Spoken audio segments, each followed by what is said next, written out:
£320 a month. I went to the bank one day, they paid me £5.82 for the month. Yeah. But they didn't give me £5.82 in one payment, they give me two payments of £2.92. Yeah. Joking. Wow. So I earned £6 for the month, but I could.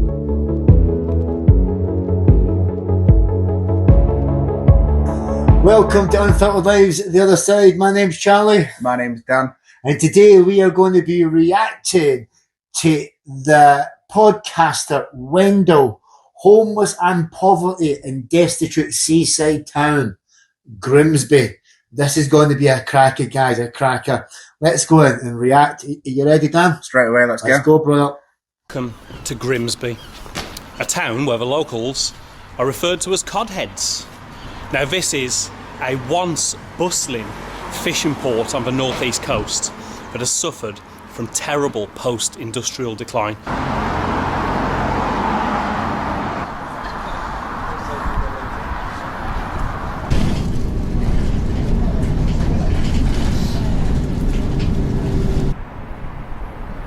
We're going to walk around the town today. We're going to walk around all sorts of areas, the town centre, the outer areas and the port, and we're going to see what life is like for the locals in this incredibly impoverished part of the UK.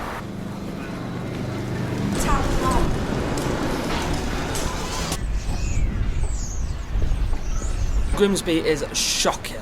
And why is it shocking? Because no one's bothering with it, and no one wants to improve it. Has that been since the decline of the fishing industries in the it has, 70s? mate. Yeah, since the docks are gone, it's.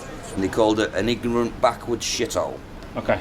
It might be an ignorant backward shithole, but it's our ignorant backward shithole. Yeah, so you're born and bred. Yeah, I'm born and bred Grimsby, and I've moved away and come back. What about like employment opportunities and things? Employment's terrible at the moment. I mean, half of us have got criminal records as well. Yeah. So it's really hard for us to go for an interview, say 300 times, and then say no at the end of it. I would say 60 to 70% of the shops are boarded up. Yeah. All the businesses, the buildings. You've been down Freeman Street yet? You go Freeman Street, right? When I What have I just watched?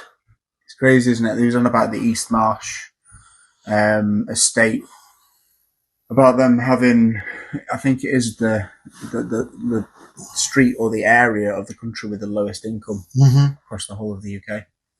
And these people, obviously, that are born there, that love the place.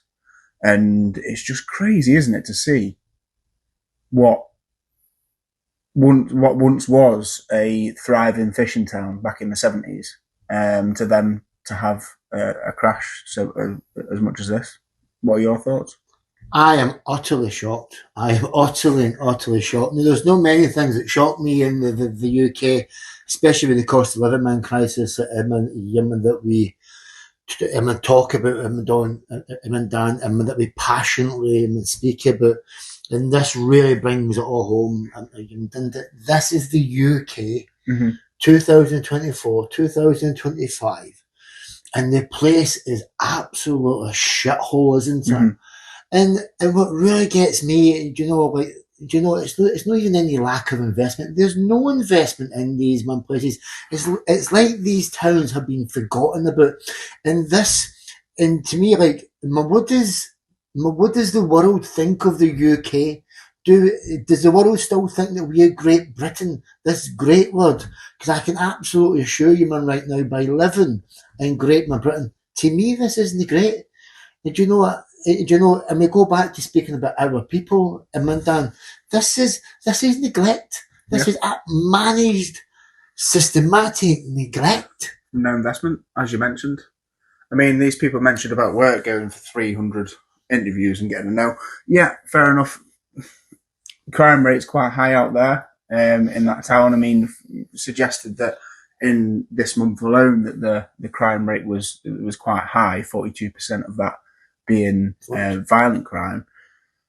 But when that's all you know and what you brought up in, and there's nothing else there to at least try and get involved in. I mean, this chap was saying that it's like 60 to 70% of all the shops are all boarded up, man, and shut down. So that means that there's not going to be nothing there in the high streets, or there's going to be absolutely nothing. And what about, it just doesn't bear, man, thinking of me and you, man, come from deprived areas, and, me, man, in kind of Glasgow, man, in Scotland. This is a whole new level of depravity, isn't it? Mm. I think we should get crack on and get back in. Should we crack on? God, my passion's rising, my passion's absolutely rising. Let's go, Dana. Oh, good. Let's ride.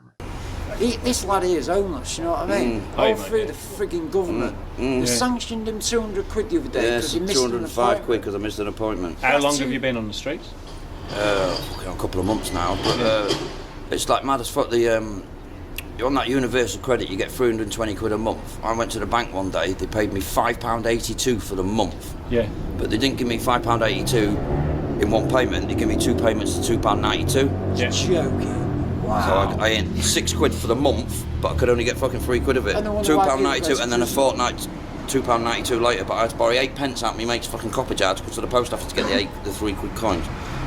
That's what I got sitting there just before Christmas. That was my payment before Christmas. Well, the reason why we've gone through crime, done crime and stuff like that, because we haven't got money and stuff like that. It's circumstantial. Like anywhere you go in the world, like the main reason people commit petty crimes is because they're pushed into a situation where they have to do it. Opportunity. Like you're not going to become a millionaire by doing little petty things. This is how fickle it is on our side of life. It's disgusting. We've got brains on us, I can just tell. give us a chance. I immediately, when I sit down with people, I hate that people are judged by their situation. Like the moment you sit down with someone, like it's just a roll of the dice, really. No one can choose where they're born. No one can choose where their family ties are. So I've been to prison, but I did something wrong in my life, but it doesn't mean to say I'm bad for the rest of my life. No. You know what I mean? It was circumstantial. And if we can't reform our societies, then there's no hope, is there? You know what I mean? It's like people can reform, people can get better. Yeah. I mean, I'm trying to reform myself now. It's bloody slow going, right? But I'm on GPS bloody tagged by being in prison. Do you know what I mean? This is GPS. How long have you got that on for? Possibly a year. Yeah. You know what I mean? It's not a tag system where you come out of prison and you get a few months off your sentence. Yeah. But I was in for burglary, but it was a stupid burglary. I come out of prison last time for scrapping something in the street. Got done for. What do you think about that? There's a couple of parts to me here, Dan. I'm trying not to judge. That's the first thing, because I am an alcoholic. I was an alcoholic, and I was literally just about to say the same thing. Myself, I am trying not to judge these two lads. And when he says, he goes, I was paid. He was docked. Was it docked? Yeah. £205 from his universal credit that left him £5.82 for the month, but they would only give him £3 at a time. Well, £3 at a time every 2 weeks. He had to go to his friend to borrow 8p so he could get £3 out. There's this part of me, it's already judging the two lads, which I regret. I'm just a human being. And then there's the other part, that the humanity inside to me is like, no wonder they're involved in crime. No wonder they're doing what they're doing, because if this is the level of humanity that these men pair are involved in, I don't know. It's crazy, isn't it? Isn't it? Crazy. I mean, obviously that's the hand that they've been dealt. And they speak about reform. I mean, me, yourself and me have both recovered alcoholics. Yeah. So we've done things in our past that we've now reformed, and by the way, especially by the way they speak, is they are sick and tired and want to get better. You can tell. Yeah, and that that other chap in with the long hair, he said he was homeless after 8 months. After prison, this other chap is homeless. And you're just, man, thinking to yourself, and then you talk, and then we are speaking about the way that Grimsby is. It looks damp, it looks dreary, it looks grey, the place looks awful, it looks run down, it looks systematically neglected. And I know this will just be the tip of the iceberg. It's like this is just the tip of the iceberg of what's actually happening in Grimsby. In actual fact, I mean, this is what's happening up and down our country. It is. I mean, we just did a documentary on Horden. Yeah, which was brilliant. But it's from an area near where you grew up. Just sorry, not Horden, the Scottish one. Yeah. The where you grew up. And you mean Fergusley Park? Yeah. So you know, when Horden's just up the Blinman Road, we've got my Fergusley Park in Paisley, man, a few hundred miles man in Scotland.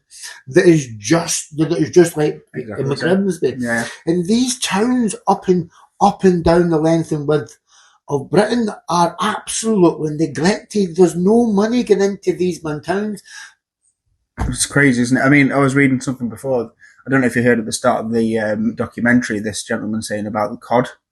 So back in 1970, and the reason why it became so destitute is because of the thing so-called the cod wars. So they used to have the largest dock in the world, Grimsby. The world. With the most boats there, but it turned into people battling it out. So they called it the Cod Wars. Oh, really? And then because of that, people started leaving. Imports kept on coming over from overseas, commercial fishing, all that sort of stuff. And then they were driven out, and then it's just basically gone to shit.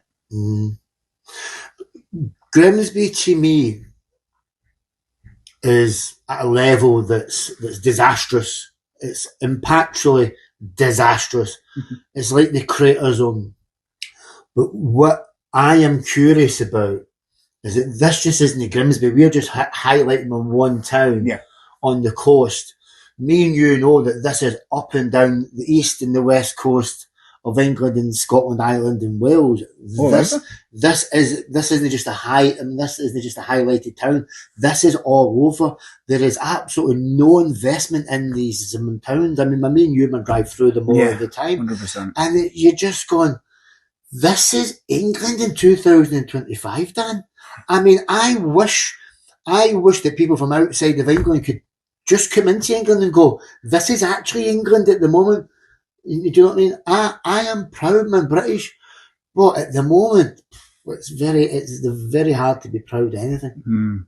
100%. Shall we carry on? Let's carry on, Dan, before I start. What's it be like in 2023? Shithole. Why do you say honestly, that? There's just no to do. No opportunity? No jobs? I mean, even the food bank where we're going to now, when we're homeless, they give you half eaten bags of crisp and I mean, so. Apart from 6 months of last year that I spent in jail, I've been homeless for 2 years, last 2 years.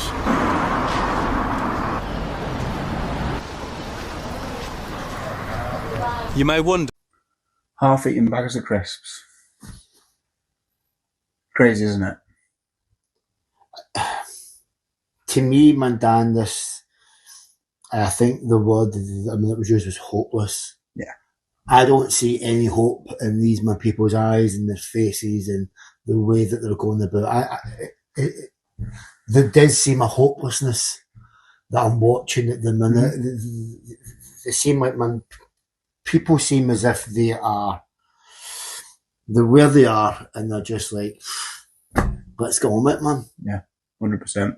Just to bring back what I've spoke about before, that 1 in every 3 people, three people has used a food bank in the UK, on your street. Mm. So that means someone on your street has used a food bank before. Mm.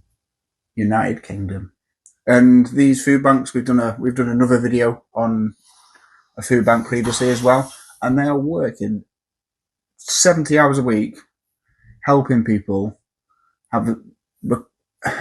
asking volunteers, working for no money, putting back to their community, and I'm sure that's what they're doing there, that food bank as well. And they're on the front line and getting no support from elsewhere, which you're passionate about, Anira. I'm just shocked. This video has shocked me to my core. It really, really has. That word hopelessness and that sheer desperation that is written on my people's faces, the sheer desperation that they probably don't know where to turn. They don't know, you're walking about in Grimsby, the place is a fucking shithole. As he said. Do you know what I mean? I mean, what else are they supposed to do apart from burglarise, take drugs, whatever that low level crime is? It's like, no fucking wonder, man. Mm-hmm. It's like, man, if I was in Grimsby, I'm quite sure I would be involved in it. Destitute, mate, absolute destitution. Man, that poor chap there was homeless for two years. Imagine being homeless in the UK, going through the winter that we're going through, man, right now. We had minus 13, 14? Minus 13, 14, man, a couple of storm that we just had as well. Yeah, the storm on Friday, we've just had. The highest ever wind speed was recorded, wasn't it, in the UK? It was 187 kilometres an hour. Imagine being homeless, man, in these. And this is what these politicians and everything else, for me, it's like, come down to these places and see what's happening on our streets in the UK. Come down especially to these seaside towns that used to be the highlight, thriving holiday seaside towns that used to be so glorious and beautiful. Come and see these holiday towns now. Come and see what the cost of living is doing to these beautiful towns up and down blooming England, Ireland, Wales and Scotland, what we call Great Britain.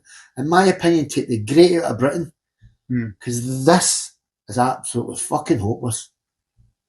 On that note. Shall we carry on today? Anthony Nelson. Anthony, yeah. And are you on the streets? Yeah. Are you living on the streets? Yeah. And what? I got out. Well, it is. I went to jail on my man for something I didn't do for 2 months, and then got to court and there's no case to be held, and they just released me into nothingness. Yeah. No release grant. Didn't even give me my clothes. The money I had in me, and the thing is, it's all still there. I can't get down there to get it. So. Yeah. And you just get out into this, into no support. Yeah. And how long have you been on the streets like this now? It's been on and off for years. Yeah. But this time it's been about 4 months now. This is no joke, folks. Look at the state of some of these buildings. Look at the state of the old pub, the Albion. I've never seen such decline. Everywhere I've been, this is shocking. Grimsby has shocked me. Is this what you think of when you think of Britain, a developed Western nation? The post-industrial decline is shocking.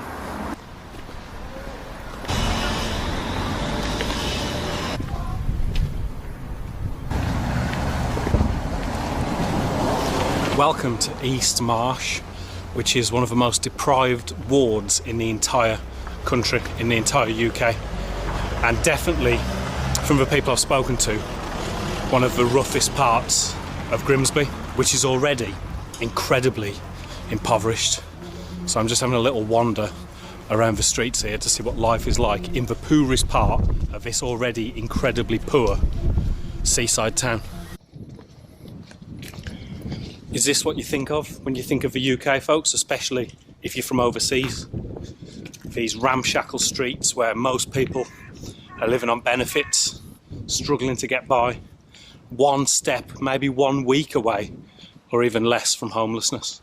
I'm sure that not everybody in East Marsh is struggling. I'm sure that the sense of community is really good because I've met some really open, warm people since I've been in Grimsby. So he finishes on a quite a beautiful note there. I mean, you go to areas like this and all the people are so fucking lovely. You know what I mean? And so caring, but they've just got nothing. And it's so sad, isn't it? Because there's so much potential for people to be, to really go for it and exceed what they can do in life. But unfortunately, they've been dealt that hand. Yeah, he talks at length as we go on, man. He talks at length of the people of Grimsby and how they actually treated him, how they spoke to him, and how the community spirit and how warm and friendly and welcoming they are. Excuse me. And I find that you find that when you go into places like Hartlepool or Stockton or Paisleyman in Scotland or Hawdon, these people with absolutely nothing are the most friendliest, the most welcome, and will give you the last cup of tea. Do you know what I mean? You find us with man people who are living on who are at the borderline of our society. They have nothing, but they'll give you everything. Yeah, 100%. You do. I just want to comment how brilliant he is as well, and his channel. So give them a follow as well if you can. Yeah, he's been a very, very compassionate and understanding YouTuber, isn't he? You've got to take your hat off to the guy, the way he's talking, the way he came across to the people that is homeless. You know, he's showing them respect. He's talking to them like people. He's talking to them, exactly, Dan. He's not judging them. So we do need to give him a respect. But just, you know, I am shocked. I'm absolutely shocked. I'm shocked. And as he said with his own eyes, is this what you look on, when you look on Britain? People from overseas. So is this what people from overseas, they know actually what's going on in the UK? The people from overseas, you just see the Houses of Parliament, Buckingham Palace, and all these fancy nice things. But all you need to do is just peel the layer and poke through it, and you will see that Britain is crumbling. It is crumbling from the inside out.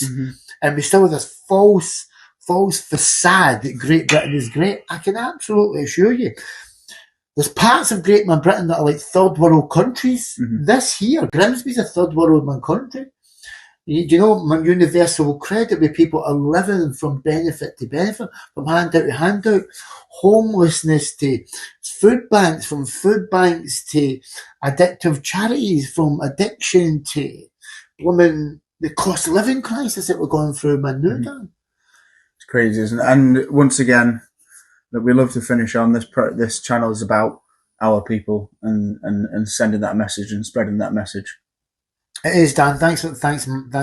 You know, thank you very much, because my passion does rise. My cocoa is actually rises from inside. And I kind of forget, you know, because I'm just wanting to bring this message home to the viewers. 100%. You know, and you're right. Our philosophy is that we are wanting to show what our people are going through in Britain in 2025. We are trying to show the awareness and the prevention by this channel, man, brother. 100%. So on that, mate, you know, my passion's gone. I'm just about to wreck this studio, man, again, because I'm so angry at the minute, but I'm also feeling compassion for the people of Grimsby, because I know that they have got a fantastic community spirit that they would give you at their last.